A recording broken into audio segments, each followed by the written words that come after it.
Holy Week stands as one of the most profound and sacred moments in the Christian story, a time set apart, not just on the calendar, but in the heart of faith itself. It is the solemn week that unfolds just before the joy of Easter Sunday, and it carries within it the weight, the sorrow, and ultimately the hope of the resurrection. This is the week that invites us to walk step by step through the final days of Jesus Christ's earthly life. It is not merely a remembrance of events long past, but a living journey into the passion of Christ, the suffering, the sacrifice, and the deep love that led him to the cross. Every moment within this week echoes with meaning, drawing believers into a deeper reflection on what it truly means to love, to suffer, and to be redeemed. Historically, this sacred time has been recognized with great reverence. In Latin, it is called Hebdomada Major, the Great Week, a name that captures its unmatched significance.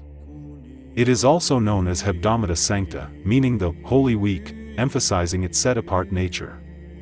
Even in ancient Greek tradition, it was referred to as the Holy and Great Week, a title that reflects how early believers understood its importance. Across cultures and languages, this period has consistently been marked as extraordinary, a time unlike any other. Beginning with Palm Sunday and leading to Easter, Holy Week forms a bridge between celebration and sorrow, between triumph and sacrifice. It starts with the image of Christ entering Jerusalem, welcomed by crowds, and moves steadily toward the events that would change the course of history: the Last Supper, the agony, the crucifixion, and the silence of the tomb. In some traditions, like the German word Charwosch, meaning the week of lamentation, the tone of this time is captured in its deep sense of mourning. It is a reminder that before the joy of resurrection, there was real pain, real loss, and a sacrifice that cannot be overlooked. Yet, Holy Week is not only about looking back, it is about entering into the story. It calls each person to pause, to reflect, and to recognize the depth of what took place. It is a time to confront both the brokenness of the world and the boundless mercy that meets it. Because within this great week lies a truth that continues to resonate through every generation: that out of suffering can come redemption, out of darkness can come light, and out of death can come life. From the earliest days of Christianity, there are strong signs that the final week of Jesus Christ's earthly life held a special and deeply sacred place in the hearts of believers. Even a careful reading of the Gospels, especially the account written by St. John, reveals a striking level of detail and attention given to these last days. It is as though time slows down, inviting us to linger over each moment, each word, each act, because of their eternal significance. The story begins quietly in Bethany, just 6 days before the Passover. There, a supper is held in honor of Jesus, a moment both intimate and symbolic. It is a scene filled with love, devotion, and a sense that something profound is approaching. From that place of rest and friendship, the next morning unfolds into one of the most dramatic public moments of his life: the triumphant entry into Jerusalem. Crowds gather, voices rise, and hope fills the air as Jesus is welcomed with celebration. Yet, beneath the joy, the shadow of what is to come is already present. What follows in the Gospel narratives is an unusually rich and detailed account of Christ's actions and teachings. Compared to other periods of his life, these final days are recorded with remarkable depth, as if the early Christian community instinctively understood their importance. Every teaching, every encounter, every step toward the cross is preserved with care, suggesting that even in apostolic times, these moments were remembered, revisited, and held in reverence. By the 4th century, this sense of sacred importance had clearly taken root in a structured and communal way, especially in Jerusalem. A vivid window into this early practice is given through the writings of a pilgrim named Etheria. Her account describes, in detail, how believers observed this holy period, retracing the very steps of Christ throughout the week. The journey began on the Saturday in Bethany, at a place known as the Lazarium. There, the faithful gathered to hear the gospel account of the anointing of Jesus' feet, a powerful act of love and preparation. It was not just a reading, but a moment of reflection, setting the tone for everything that would follow. Then came the next day, the beginning of what was already being called the Great Week. With intention and unity, the community was called together. The archdeacon addressed the people with a clear invitation to assemble daily, to remember, to participate fully in the unfolding story. This was not a passive remembrance, but an active journey, one that engaged both heart and spirit. That same afternoon, the triumphal entry into Jerusalem was commemorated. The people did not simply recall it, they relived it. They walked, gathered, and worshipped in ways that brought the gospel to life in their own time and place. All of this reveals something powerful. The memory of Christ's final week was never meant to fade into history. From the very beginning, it was held close, revisited with care, and eventually woven into the rhythm of communal worship. What started as lived experience became sacred tradition, a testament to how deeply these events shaped the identity and faith of early Christians. Because this week is not just a sequence of events, it is the heart of the story. A story so profound that, even centuries later, people would walk the same paths, read the same words, and gather with the same sense of awe. As if they were standing there themselves. As the sacred days of the Great Week unfolded, the remembrance of Christ's final journey was not quiet or distant, it was alive, deeply moving, and shared by an entire community. The scenes described from this time reveal not only devotion, but a powerful sense of participation, as if the faithful were stepping directly into the gospel story itself. One of the most striking moments took place on the Mount of Olives. Great crowds gathered there, men and women, the elderly, and even children too young to walk, carried in the arms of their parents. It was a beautiful and powerful image, generations united in a single act of remembrance. Together, they lifted their voices in hymns and antiphons, listening to sacred readings that echoed across the hillside. The atmosphere was both reverent and filled with quiet intensity, as the weight of what they were commemorating settled upon them. From there, the crowd began a solemn yet meaningful procession back to Jerusalem. They did not walk empty-handed. In their hands were palms and olive branches, symbols of peace, victory, and the memory of Christ's own entry into the city. At the center of this procession was the bishop, whom they escorted with honor, much like the crowds who once walked with Christ himself. It was more than a ritual, it was a reenactment of faith, a way of bridging past and present, allowing the story to live again in their midst. As the week continued, each day carried its own depth and significance. Beyond the regular rhythm of daily prayer, special services were added, each one designed to draw the faithful deeper into the mystery of Christ's passion. These were not mere formalities, they were moments of reflection, invitation, and encounter, each day building upon the last, leading the community step by step toward the events of the cross. Then came Thursday, a day marked by both intimacy and solemnity. In the late afternoon, the liturgy was celebrated, and all who were present received communion. It was a powerful act of unity, recalling the Last Supper, where Christ shared his final meal with his disciples. In that moment, the community was not just remembering, they were participating in the same sacred mystery. But the day did not end there. Afterward, as evening deepened into night, the people made their way once more to the Mount of Olives. There, under the quiet cover of darkness, they commemorated one of the most intense and human moments of Christ's life, his agony in the garden, and the moment of his arrest. Through readings and hymns, they entered into that scene, the stillness, the sorrow, the weight of what was to come. And they remained. Through the night, they stayed in that place of remembrance, holding vigil as the hours passed. Only as the first light of Friday began to appear did they return to the city. It was no ordinary return, it carried with it the emotional weight of everything they had just relived. The darkness of the night had given way to dawn, but the story itself was moving toward its most painful and defining moment. In these acts of gathering, procession, prayer, and vigil, we see something deeply moving, a community determined not to let the story of Christ's passion become distant or forgotten. Instead, they stepped into it, walking where he walked, praying where he prayed, and remembering not just with their minds, but with their whole lives. Because for them, this was not just history. It was a living encounter with the love, sacrifice, and mystery at the very heart of their faith. As the sacred journey of the Great Week moved into Friday, the atmosphere grew even more intense, more solemn, and deeply emotional.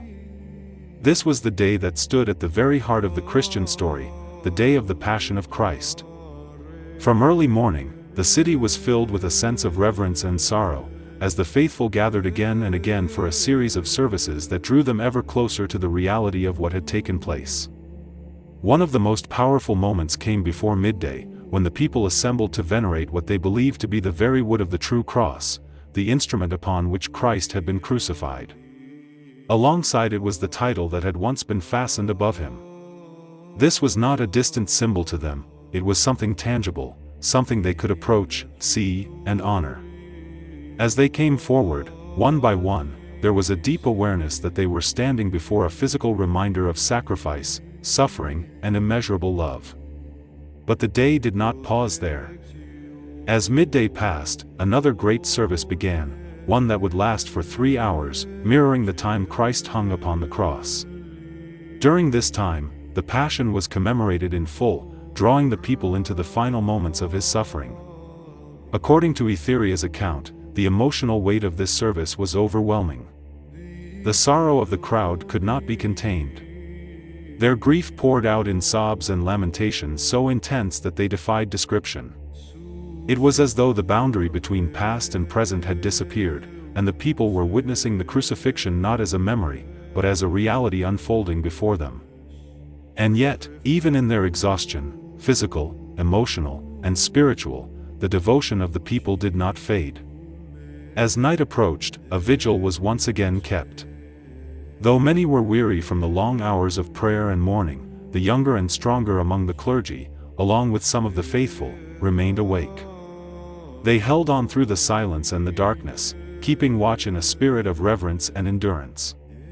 It was a quiet but powerful testimony, that even in sorrow, even in fatigue, their commitment to this sacred remembrance would not waver. Then came Saturday, a day marked by stillness, reflection, and anticipation. The usual prayers and offices were observed throughout the day, but there was a sense that everything was leading towards something greater. As evening fell, the atmosphere began to shift. The sorrow of Friday had not disappeared, but it was now mingled with expectation. That night, the great Paschal Vigil took place. It was one of the most important moments of the entire Christian year, a celebration that moved from darkness into light. During this vigil, new life was visibly welcomed into the community through the baptism of children and catechumens. It was a powerful symbol, even as the memory of Christ's death lingered, the promise of new life was already breaking through. Etheria notes that this part of the celebration was familiar to her from the Western Church, suggesting that while customs may have varied across regions, the heart of the celebration remained the same. Across distances and cultures, believers shared in this sacred rhythm, mourning, waiting, and preparing for the joy that was soon to come. In these final moments before Easter, we see a profound truth unfold. The sorrow of the cross is not the end of the story. The silence of the tomb is not final. Even in the deepest darkness, something is stirring. Because just beyond the stillness of that Saturday night, a new dawn is about to rise.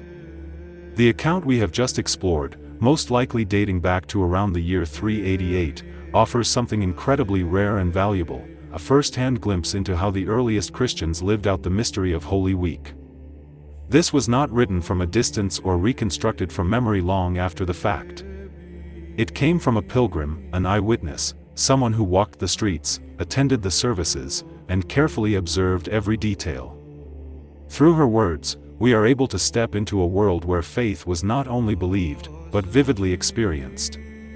And yet, as rich and detailed as this account is, it does not represent the beginning of Holy Week, it reveals a tradition that was already deeply rooted. Long before this pilgrim ever arrived in Jerusalem, the Church had already begun to set these days apart as sacred. The reverence, the structure, the intensity of the celebrations, these did not emerge overnight. They were the result of a growing awareness, shaped by generations who understood that the final days of Christ's life carried a significance unlike any other moment in history. We see clear evidence of this even earlier, in the writings of one of the great figures of the early Church, Saint Athanasius of Alexandria.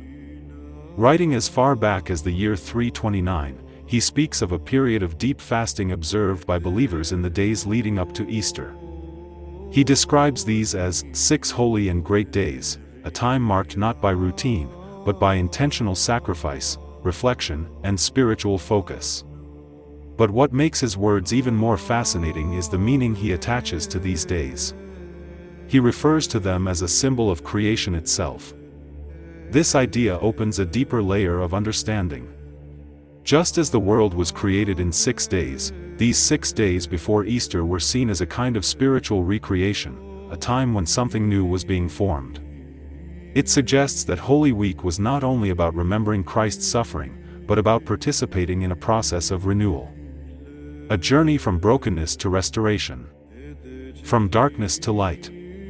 What is even more remarkable is that this symbolism did not disappear with time. It resurfaced centuries later in unexpected places, such as the Anglo-Saxon martyrology from the time of King Alfred. This continuity reveals something powerful, that across different cultures, languages, and generations, believers were drawn to the same truth, that Holy Week is not only sacred because of what happened, but because of what it represents. It is a story of beginnings as much as endings. So while the Pilgrim's account from the 4th century gives us a vivid picture of how Holy Week was celebrated, voices like that of Athanasius remind us that its meaning runs even deeper. These were not just days on a calendar. They were days set apart for transformation, days that invited people to enter into a mystery that continues to unfold even now. Because Holy Week has never been just about looking back. It has always been about stepping into a story that is still shaping lives. A story where, even in the shadow of the cross, something new is being created. As we look deeper into the early history of Holy Week, a powerful picture begins to emerge, one that reveals not only how Christians remembered these sacred days, but how intensely they lived them. In the year 331, Saint Athanasius of Alexandria gives us another striking glimpse into this devotion. Writing about the beginning of Holy Week, what he calls the Holy Week of the Great Pasch, he describes it as a time marked by something far more than routine worship. These were days of prolonged prayer, deep fasting, and intentional watchfulness. It was a season where believers were called to step away from the ordinary rhythms of life and enter into something sacred and transformative. But what makes his words especially vivid is the imagery he uses. He speaks of being spiritually prepared to anoint our lintels with the precious blood and so escape the destroyer. This is a direct echo of the Passover story, where the people of Israel marked their homes so that death would pass over them. In this way, Holy Week was not just about remembering Christ's suffering, it was about participating in a new Passover, one where Christ himself becomes the source of salvation and protection. And this understanding was not limited to one region or one teacher. Across the early Christian world, voices like St. John Chrysostom, the writings found in the apostolic constitutions, and even references tied to the era of Constantine all point to the same reality. By the end of the 4th century, the observance of Holy Week had become nearly universal. Christians everywhere were setting aside these days as uniquely sacred, dedicating themselves to fasting, prayer, and reflection. Some traditions suggest that even public life began to pause during this time. Though the historical certainty of such decrees may be debated, the idea itself reveals how seriously these days were regarded. Holy Week was not meant to be squeezed into daily life, it was meant to interrupt it, to refocus the heart and the soul. And in some cases, the devotion went even further. There are accounts, such as those from Dionysius of Alexandria around the year 260, that describe believers undertaking extraordinarily severe fasts, some even going without food for the entire 6 days. This was not done out of obligation, but out of a deep desire to enter fully into the mystery of Christ's passion. It was a way of aligning the body with the spirit, of expressing outwardly the inner longing for renewal and closeness to God. Because of this intensity, the week even came to be known as the Week of the Dry Fast, a term that reflects the simplicity and austerity of these practices. Food was reduced, comforts were set aside, and life was stripped down to its essentials, all in order to make space for something greater. Interestingly, even language played a role in shaping how people understood this time. The word Pasch, which comes from a Hebrew term meaning passage, referring to the passing over of the destroying angel, was, in Greek, mistakenly linked to a word meaning to suffer. While this was technically an error, it carried a kind of poetic truth. For in the Christian understanding, this passage to life does indeed come through suffering, through the passion of Christ. And so, through fasting, prayer, vigilance, and even misunderstanding, a deeper meaning was revealed. Holy Week became more than a remembrance. It became a journey. A journey through sacrifice, through reflection, through surrender, and ultimately, toward transformation. Because for those early believers, these 6 days were not simply leading up to Easter. They were preparing the heart to pass through something. From death to life. From darkness to light. From the old self into something entirely new. As we turn from the early history of Holy Week to its living expression in the Church today, we begin to see how centuries of faith, tradition, and devotion have shaped the way these sacred days are celebrated. What we experience now in the liturgy is not something new, it is the result of a long, evolving journey, where memory, symbolism, and worship have been carefully preserved and passed down through generations. The first great moment in this sacred sequence is Palm Sunday. Today, Palm Sunday stands as the doorway into Holy Week, a day filled with movement, symbolism, and quiet tension. It marks the beginning of the final chapter of Christ's earthly life, where celebration and sorrow begin to intertwine. While the modern Roman Missal no longer explicitly recalls certain earlier traditions, like the supper at Bethany or the visit to the Lazarium, traces of these ancient memories still linger beneath the surface. In fact, early Christian traditions reveal that the day before Palm Sunday was once known as Lazarus Saturday. This connection is deeply meaningful. The raising of Lazarus was seen as a powerful sign, a moment where death itself was challenged, foreshadowing what was to come. Even today, in the Greek tradition, Palm Sunday is sometimes referred to as the Sunday of Lazarus, reminding us that this day is not only about Christ's entry into Jerusalem, but also about the growing revelation of his power over life and death. At the heart of Palm Sunday, both in ancient times and now, is one defining act, the procession of palms. This is not just a ritual, it is a reenactment, a living memory. Just as the crowds once welcomed Christ into Jerusalem with palm branches in their hands, believers today take up those same symbols, walking together in procession. It is a moment where the past and present meet, where the story is not simply remembered, but lived again. What is especially remarkable is how far back this tradition reaches. We find some of the earliest clear evidence of the palm procession in the Western Church within ancient Spanish liturgical texts, such as the Liber Ordinum. But the echoes of this practice stretch even further, appearing in the writings of early figures like Aldhelm and Bede, and preserved in important liturgical sources such as the Bobbio Missal and the Gregorian Sacramentary. These references reveal that the procession was not a later addition, it was a deeply rooted expression of faith, embraced across regions and centuries. And yet, beneath the outward beauty of the palms, there is a deeper meaning. Palm Sunday is a day of contrast. It begins with celebration, crowds, movement, branches raised in honor. But it also carries within it the quiet knowledge of what lies ahead. The same voices that cry out in praise will soon fall silent. The same path that begins in triumph will lead to the cross. This is what makes Palm Sunday so powerful. It invites us to walk that path ourselves. To begin the journey with hope and expectation, while also preparing our hearts for the deeper mystery that Holy Week will reveal. Because in this simple act of carrying palms, we are doing more than remembering a moment in history. We are stepping into a story that moves from life to death, and from death to life again. As the tradition of Palm Sunday continued to grow and take shape through the centuries, its central act, the procession of palms, became richer, more structured, and deeply symbolic. What began as a simple reenactment of Christ's entry into Jerusalem gradually developed into a ceremony filled with meaning, movement, and sacred beauty. In the earliest forms of the ritual, the celebration often began away from the main church. The palms were first blessed in a separate place, sometimes on a hill, at another church, or in a location set apart from the final destination. This detail is important, because it reflects something more than practicality. It suggests a journey, a deliberate movement from one place to another, mirroring Christ's own path as he approached Jerusalem. Once the palms were blessed, the people would process together toward the principal church, carrying the branches in their hands. Their movement was not casual, it was intentional and ceremonial. When they finally arrived, they did not simply enter. There was a sense of solemnity, even drama, in the way they approached and passed through the doors.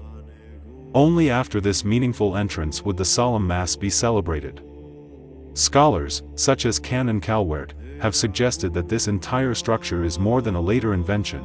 It likely preserves a living memory of what was once practiced in Jerusalem itself. The descriptions given by early pilgrims, like Etheria, seem to echo through these rituals, as if the church was carefully holding onto the shape of that original experience, even as time and geography changed.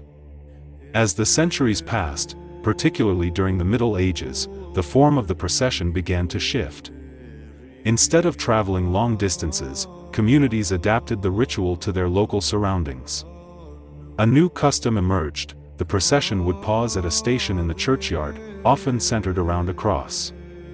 This cross was not left plain, it was decorated with greenery, such as box or evergreen branches, earning the name Crux Buxata. Even in this adaptation, the symbolism remained powerful. The journey was shorter, but the meaning was still intact, a movement toward the cross, toward the mystery of what was to come. Despite these variations, one element became almost universal: the singing of the hymn, Gloria, Laus. This hymn, likely composed around the year 810 by Theodulphus of Orleans, became a defining sound of Palm Sunday. As the procession moved forward, voices would rise together in praise, echoing the cries of the crowd who once welcomed Christ into Jerusalem. There is something timeless in this moment, the blending of music, movement, and memory into a single act of worship that has endured for centuries. Other elements, however, were less widespread. In some places, the procession included the Blessed Sacrament carried in a portable shrine, adding another layer of reverence and presence. This practice, though not universal, reveals how different communities sought to deepen the meaning of the ritual in their own way. One of the earliest known references to this custom comes from the guidelines established by Archbishop Lanfranc for the monks of Canterbury, showing how these traditions continue to evolve and adapt within different contexts. What emerges from all of this is a picture of a living tradition, one that is not static, but dynamic. A tradition that remembers, adapts, and yet remains faithful to its core purpose. Because at its heart, the Palm Sunday procession is not just about carrying branches or following a path. It is about entering into a moment. A moment of welcome. A moment of recognition. A moment that stands at the threshold of everything that is about to unfold. It is the beginning of a journey, one that starts with celebration, but leads, step by step, to the cross. Throughout Europe, the celebration of Palm Sunday evolved in fascinating and diverse ways, reflecting both local culture and devotion, while still pointing to the profound mystery of Christ's entry into Jerusalem. In Germany and other continental regions, communities sought to bring the story to life visually and physically. In some places, this was done by dragging a wooden figure of a donkey along the procession route, a charming and tactile reenactment known as the palmcel. In other instances, the celebrant himself would ride upon an actual ass, echoing Christ's humble arrival in a way that participants could see, feel, and remember. These gestures were more than mere theatrics, they immersed the faithful in the gospel narrative, making the ancient story tangible and immediate. In England and many parts of France, attention shifted to the veneration of the churchyard cross or the rood cross within the sanctuary. Worshippers expressed their devotion through genuflections and prostrations, which became a central and highly solemn part of the service. This act of reverence emphasized not only the arrival of Christ but also foreshadowed the journey toward the Passion, reminding the faithful of the humility, obedience, and sacrifice at the heart of Holy Week. Another distinctive custom was the scattering of flowers, willow, and yew branches before the procession as it moved through the churchyard. While originally intended to honor the sacred procession itself, over time this practice was misunderstood as a gesture toward the dead, evolving into the tradition of flowering the graves. Remarkably, in many rural districts of England and Wales, this interpretation has survived to the present day, connecting modern communities with centuries of devotional practice, even if the original meaning has shifted. Taken together, these customs illustrate the creativity and adaptability of Holy Week observances. Across different countries, people sought ways to engage the senses, deepen devotion, and connect physically with the story of Christ. From wooden donkeys to flowers and prostrations, these rituals kept the memory of the gospel alive, inviting every participant to step into the story, to see, feel, and honor the journey of Jesus toward Jerusalem and ultimately the cross. In essence, these very traditions show that Holy Week has never been merely a matter of words or readings. It has always been a living experience, a bridge between the narrative of Scripture and the hearts of the faithful, one that engages sight, touch, movement, and song, and draws generations into a shared story of awe, devotion, and reflection. Palm Sunday, beyond the rich procession of palms and the vivid reenactments of Christ's entry into Jerusalem, holds a unique liturgical distinction in the reading of the Gospel of the Passion. In solemn masses, this reading is not simply recited, it is sung dramatically by three deacons, each taking on a distinct role. The evangelist, chronista, narrates the story, Jesus Christ speaks his words directly, and the other characters, synagoga, including the crowd and disciples, give life to the surrounding dialogue. This division of the Passion text into three voices is not a modern innovation, it is ancient and deeply rooted in early Christian tradition, with rubrical instructions preserved in manuscripts dating back centuries. One notable manuscript at Durham, designed for only 2 readers, suggests the practice was already well established by the 8th century, demonstrating the long-standing effort to bring the story of Christ's suffering vividly before the faithful. In addition to the dramatic reading of the Passion, Palm Sunday was historically marked by other important observances. One of these was the scrutiny of catechumens, a ritual of examination and preparation for those preparing to enter the church, highlighting the day's spiritual significance as a moment of reflection, discernment, and readiness.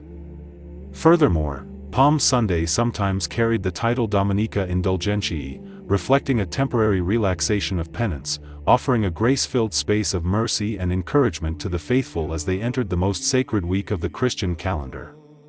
Together, these features make Palm Sunday much more than a ceremonial introduction to Holy Week. It is a day where worshippers are drawn into the narrative of Christ's Passion through music, ritual, and liturgical drama, preparing both heart and mind for the solemn mysteries of the week ahead. The combination of ancient tradition, active participation, and profound reflection ensures that Palm Sunday is not only a memory of Christ's triumphal entry but also a deeply spiritual call to engage with his journey toward the cross. Holy Week's liturgical celebrations, while following the general structure of offices and masses seen during other penitential seasons, possess a unique depth of symbolism and solemnity that sets them apart. One of the most striking customs in all churches is the singing of matins and lauds, not in the early morning, but in the afternoon or evening of the previous day, allowing the faithful to fully participate. The office itself preserves a primitive and austere form, where hymns and supplementary prayers are often omitted, emphasizing reflection and solemnity. Among the most conspicuous and visually powerful elements of these services is the chanting of the Lamentations of Jeremiah, delivered with haunting beauty as lessons. But it is the ritual of gradually extinguishing 15 candles on the tenebrae hearse, a triangular candlestick, that truly captures the imagination. As the service progresses, the candles are extinguished one by one, symbolizing the deepening darkness and sorrow of the world at Christ's impending death. By the end of lauds, only the topmost candle remains alight, representing Jesus Christ. This final candle is then taken down and hidden behind the altar, as the congregation recites the concluding Miserere and Collect, leaving the church in near total darkness. At the conclusion of the Tenebrae service, a loud noise, emblematic of the convulsions of nature at Christ's death, reverberates through the space, after which the candle is restored to its place and the faithful disperse. This powerful play of light and darkness, sound and silence has given the service its name, Tenebrae, meaning darkness, a tradition dating back to at least the 9th century. Tenebrae is observed on the evenings of Wednesday, Thursday, and Friday, with each day featuring distinct antiphons and lessons, reinforcing the spiritual journey through Christ's Passion. Through this combination of liturgical austerity, symbolic darkness, and ritualized lament, Tenebrae immerses the faithful in the profound sorrow, anticipation, and hope of Holy Week, creating a deeply moving experience that prepares hearts for the triumph of the resurrection. Maundy Thursday, whose name in English comes from mandatum, the first word of the liturgical office for the washing of the feet, holds a special place in Holy Week as the day commemorating the Lord's Supper. In Western liturgies, it is often titled, In Coena Domini, meaning, upon the Lord's Supper, highlighting the central rite and the oldest known liturgical observance associated with this day. Historical sources, including St. Augustine, tell us that the earliest celebrations of Maundy Thursday involved Mass and Communion following the evening meal, emphasizing that communion was not received fasting, a practice that underscores the communal and intimate character of this observance. This reflects the idea that the Eucharist was meant to be celebrated as a shared meal, recalling the fellowship of Jesus with his disciples at the Last Supper. Even today, this primitive conception endures. Clergy are not permitted to offer Mass privately on Maundy Thursday. Instead, they are called to celebrate and receive communion together at the public Mass, as if sitting at one table with Christ and the faithful. This communal emphasis embodies the spirit of service, unity, and sacrificial love that defines the day, reminding all who participate of the humility, fellowship, and devotion that marked Christ's last evening with his disciples. In essence, Maundy Thursday is not just a liturgical observance, it is a living memory of the Last Supper, a day that bridges sacred ritual with profound spiritual meaning, calling every believer to remember Christ's commandment of love and service. Maundy Thursday holds a profound place in Holy Week as the day that commemorates the institution of the Blessed Sacrament, and its liturgy is imbued with both solemnity and quiet joy. Celebrated with white vestments, the Mass reflects a sense of reverence and festivity, marking the sacred moment when Christ gave his disciples the Eucharist. A particularly striking feature is the singing of the Gloria in Excelsis, during which all the church bells ring together, filling the space with a jubilant sound that echoes the glory of this holy gift. Yet immediately following this, a profound silence descends. The bells remain silent until the next Gloria on Easter Eve, and the withdrawal of lights, echoing the Tenebrae service, symbolizes the Church's mourning during Christ's Passion and burial. This ritual silence, observed at least as far back as the 8th century, was known in Anglo-Saxon times as the still days, a period when the faithful could reflect, pray, and enter into the sorrow of the Passion. Interestingly, the specific connection between the jubilant ringing of the bells at the Gloria and their subsequent silence only appears in the later Middle Ages, yet the symbolism is powerful. The Church outwardly expresses both joy for the institution of the Eucharist and grief for Christ's impending suffering and death. Through these carefully observed liturgical gestures, worshippers are invited into a deep, sensory experience of Holy Week, where sound and silence, light and shadow, combine to draw hearts closer to the mystery of Christ's Passion and the gift of the Eucharist.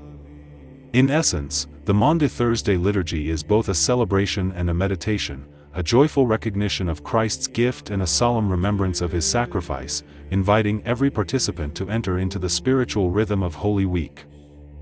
Maundy Thursday, in modern liturgical practice, holds a deeply symbolic and highly ceremonial focus on the reservation of a second host, consecrated during the Mass specifically for use in the Mass of the Presanctified on Good Friday.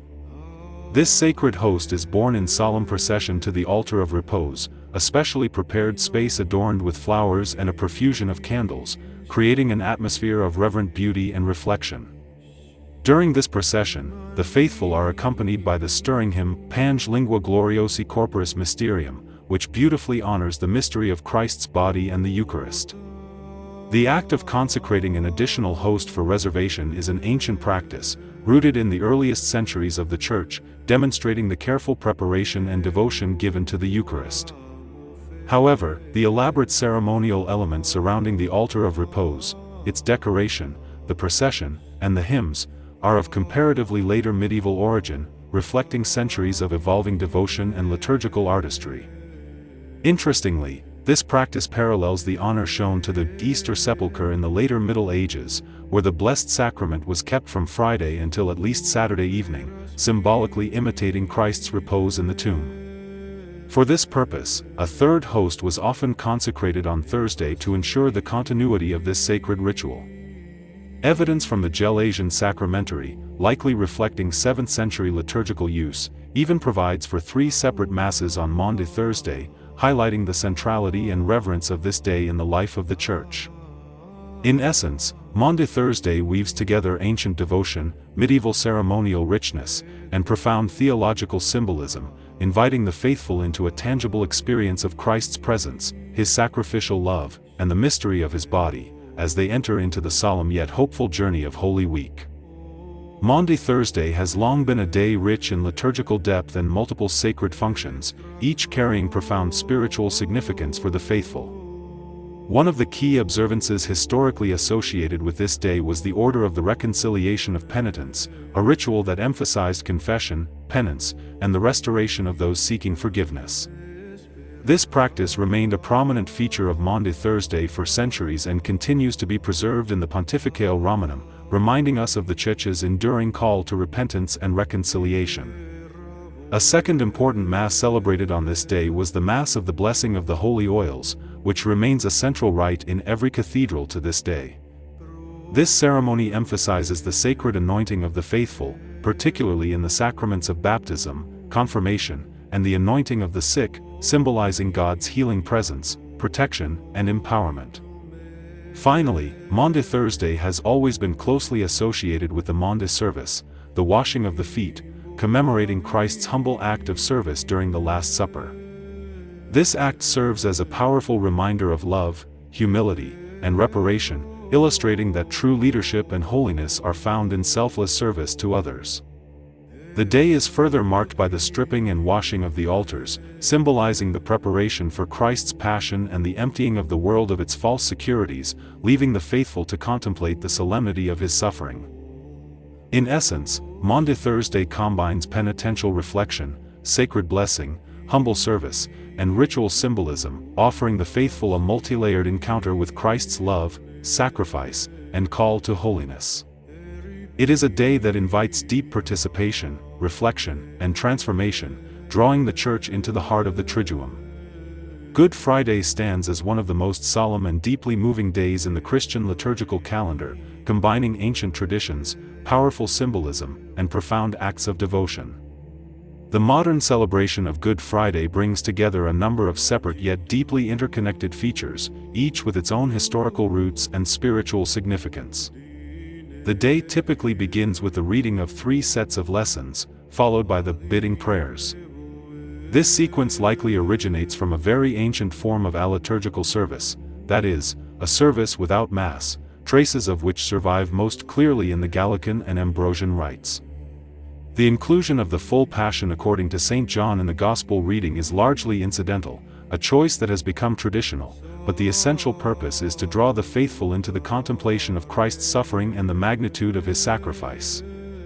Another central component of Good Friday is the adoration of the cross, a rite of profound antiquity with roots that can be traced back to the early practices described by Etheria in Jerusalem. During this veneration, the faithful are invited to approach and honor the instrument of Christ's passion, acknowledging the immense love and suffering that the cross represents. Accompanying this ritual are the improperia, or reproaches, and the stirring hymn, Pange lingua gloriosi laurium certiminis. While the improperia are a fascinating blend of Latin and Greek, such as Agios o Theos alongside Sanctus Deus, scholars suggest they may not be as ancient as once thought. Yet their poetic and penitential power continues to touch hearts, drawing worshippers into reflection on both the humanity and divinity of Christ and our own call to repentance and reconciliation. In essence, Good Friday is a rich tapestry of readings, prayers, hymns, and ritual, all carefully designed to immerse the faithful in the mystery of Christ's passion. It is a day that balances solemn mourning with profound reverence, connecting generations of Christians across time through a shared encounter with the suffering, love, and redemptive power of Jesus on the cross. Good Friday, one of the most solemn days of the Christian calendar, is rich with rituals that have developed over centuries to draw the faithful into a profound encounter with the Passion of Christ. While some early hints of these observances appear in the Bobbio Missal, it is in the Pontificale of Prudentius, the Bishop of Troyes from 846 to 861, that these practices are clearly documented, providing us with a detailed glimpse into medieval devotion. See EDM. Bishop in Downside Review, December 1899. Among the most striking medieval devotions was the practice known as creeping to the cross. On this day, worshippers would approach the cross on their knees, crawling or moving with humility toward the symbol of Christ's suffering. This act of reverence inspired special devotion across Christendom, and even saintly monarchs such as Saint Louis of France set an exemplary model of piety and humility in their participation, showing that no rank or power exempted one from the call to kneel before the cross in awe and repentance. The Good Friday service concludes with the Mass of the Presanctified, which is not a true Mass in the sense of offering the sacrifice anew, but rather a solemn communion service. During this rite, the sacred ministers, dressed in black vestments to symbolize mourning and penitence, retrieve the consecrated host that was reserved at the altar of repose on Maundy Thursday. As they return to the high altar, the choir lifts the hearts of the faithful with the stirring hymn, Vexilla Regis Prodeunt, composed by Venantius Fortunatus, echoing the triumph of Christ even amid suffering. In sum, these practices, steeped in centuries of history, invite the faithful to journey with Christ through his passion, approaching the cross with humility, reflecting on the weight of his sacrifice, and receiving his body in solemn communion. They remind every participant that Good Friday is not merely a remembrance, but a living encounter with the love, suffering, and redemptive power of Jesus Christ. Good Friday is a day unlike any other in the Church's liturgical calendar, marked by profound solemnity, abstention, and a deep sense of mourning for the Passion of Christ. The Mass observed on this day is strikingly different from the usual celebration, although wine is poured into the chalice and a skeleton of the Mass proceeds, including an elevation of the host after the Pater Noster. The great consecratory prayer of the canon and the words of institution are entirely omitted. This unique structure emphasizes that Good Friday is not a day of celebrating the Eucharistic sacrifice anew, but of meditating on Christ's completed sacrifice on the cross. In the early Middle Ages, Good Friday was more commonly a day for general communion, allowing all the faithful to receive, yet over time this practice became restricted. Today, only those in danger of death may receive communion on this sacred day. The rest of the faithful participate through prayer, reflection, and attending the office of Tenebris, which consists of the matins and lauds of Holy Saturday sung on Good Friday evening. During this time, the Church remains intentionally bare and desolate, with only the crucifix unveiled, creating a powerful visual reminder of Christ's suffering and the weight of his sacrifice. Over the centuries, additional devotions have arisen to help the faithful enter more deeply into the Passion, though they are not strictly liturgical. These include the 3 hours devotion at midday, which commemorates the hours Christ hung on the cross, and the Maria Desolata service in the late evening, honoring the sorrow of the Blessed Virgin Mary as she stood at the foot of her Son's cross. These observances, though outside the formal liturgy, enrich the spiritual experience of Good Friday, allowing believers to reflect on the depth of Christ's love, the reality of human suffering, and the hope that comes through his ultimate triumph over death. In essence, Good Friday invites every participant to enter into a day of profound stillness, contemplation, and reverence, standing at the foot of the cross and witnessing the mystery of redemption unfold. It is a day where absence and silence speak as powerfully as words, and where the faithful are called to remember, mourn, and behold the infinite love of God. Holy Saturday, once the pinnacle of the Church's liturgical observances, has, over the centuries, gradually lost much of the profound significance it held in the early Christian centuries. Originally, it was celebrated as the Great Easter Vigil, a night-long watch service that began late on Saturday evening and continued until just before midnight. This vigil was a culmination of the austerities of Lent, and its timing reflected the Church's desire to honor the solemn transition from the darkness of Christ's Passion to the joy of his resurrection.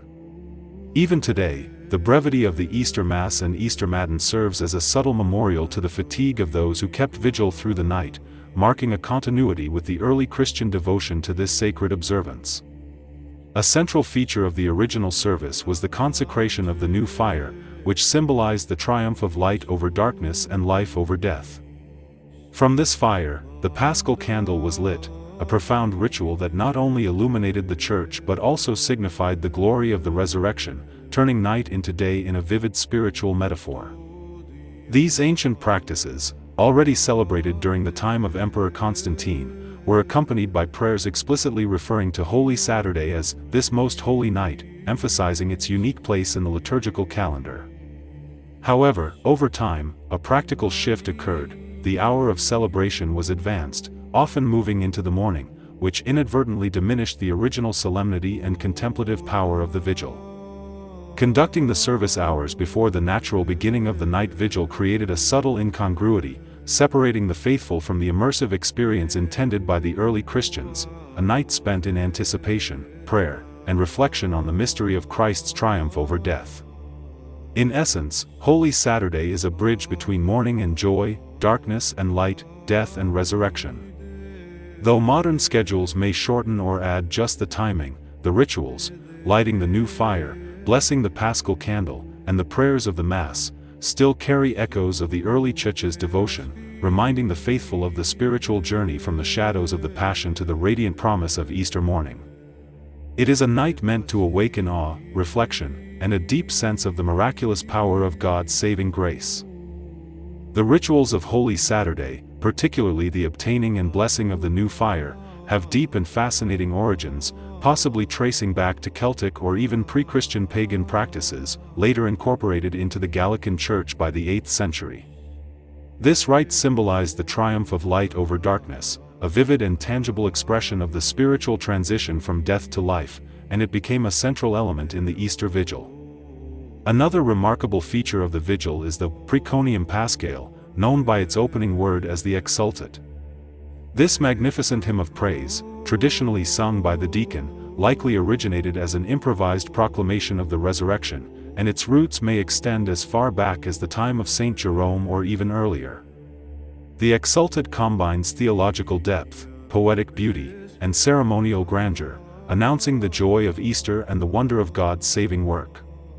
In addition to these liturgical elements, the vigil included prophecies, the blessing of the font, and the litanies of the saints, all intimately connected with the baptism of catechumens, who had been prepared throughout Lent through periods of instruction, reflection, and formal scrutinies. These scrutinies, which emphasized repentance, purification, and spiritual readiness, were a core part of early Easter observances, and many traces of them remain embedded in the modern Lenten liturgy. Altogether, these practices reveal that the Easter Vigil was far more than a ceremonial service. It was a living, transformative journey. The lighting of the new fire symbolized hope and renewal, the Exsultet proclaimed the joy of resurrection, and the baptism of catechumens represented the rebirth of souls into the life of Christ. Every element was designed to engage the senses, the mind, and the heart, preparing the faithful to fully experience the mystery of Easter and the triumph of God's grace. This rich blend of history, ritual, and spiritual symbolism reminds us that the Easter Vigil is not only a commemoration but a participation in the eternal story of death overcome by life, darkness illuminated by light, and humanity restored through divine mercy. The culmination of Holy Saturday is a celebration that bursts with joy, symbolism, and the triumphant proclamation of the resurrection. The Mass, marked by the joyous singing of the Gloria and the resounding ringing of bells, signals a dramatic shift from the solemnity and stillness of the previous days. This is the moment when the veiled statues and images, hidden in mourning during the Passion, are unveiled, revealing their full beauty once more. Every step of the liturgy, the triumphant Alleluia, the exuberant chants, and the jubilant readings, declares the resurrection not as a promise, but as an accomplished reality, filling the worship space with awe, light, and celebration. Embedded within this Mass is the Vesper Office, reflecting the historical fact that in early Christian practice, the evening of Holy Saturday was so entirely filled with vigil, prayer, and preparation for Easter, that there was no separate hour for the usual psalmody. This intertwining of Mass and Vespers preserves the sense of continuous worship and anticipation that characterized the night vigil, allowing the faithful to fully enter the mystery of Christ's triumph over death. Holy Saturday, like Good Friday, is aliturgical in essence, a day set apart from ordinary liturgical activity, commemorating the time when the bridegroom was taken from us. This is still reflected today in the restriction that clergy, apart from the one highly anticipated Easter Mass, do not celebrate or receive Holy Communion. This practice reminds us of the interim of waiting and reflection, a sacred pause before the full joy of Easter morning. In essence, Holy Saturday stands as a bridge between sorrow and triumph. It teaches us the patience of faithful waiting, the solemnity of reflection, and the ultimate joy of resurrection. Every ritual, every chant, every light and bell echoes the timeless message that darkness is never the final word, and life, true life, comes from God. Thank you for joining us on this journey through the sacred mysteries of Holy Week. From the solemn stillness of Good Friday to the triumphant joy of Easter, these stories remind us of the profound depth, beauty, and hope found in our faith. If this story inspired you, imagine the countless other tales of the saints, the miracles, and the lessons waiting to be discovered. By subscribing to our channel, you'll continue to explore these timeless stories, stories that speak to the heart, strengthen faith, and inspire transformation in everyday life. Don't miss out. Hit subscribe and turn on notifications, so you can walk with us through the lives of the saints, the wonders of Scripture, and the moments that show God's grace at work. Thank you for watching all the way to the end, and we can't wait to share the next story with you.